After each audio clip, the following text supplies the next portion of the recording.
Hello बच्चों, let's see this question and here this question say how is the judicial system organized in India, mention its major function।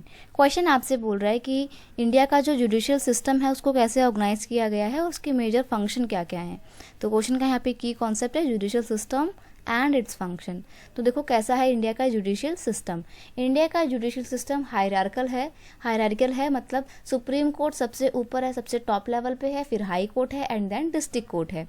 The Indian judicial system consist of supreme court for the entire nation, यानी कि पूरे देश के लिए तो supreme court है, और फिर हाई कोर्ट है एक पर्टिकुलर स्टेट के लिए, और फिर देन डिस्ट्रिक्ट कोर्ट है एक पर्टिकुलर डिस्ट्रिक्ट और एक लोकल लेवल के लिए, ताकि सारा का सारा बर्डन सिर्फ सुप्रीम कोर्ट पर ना आ जाए, इसलिए अलग अलग स्तर पर अलग अलग लेवल पर क्या बनाए गए हैं, अलग अलग लेवल पर कोर्ट बनाए गए हैं।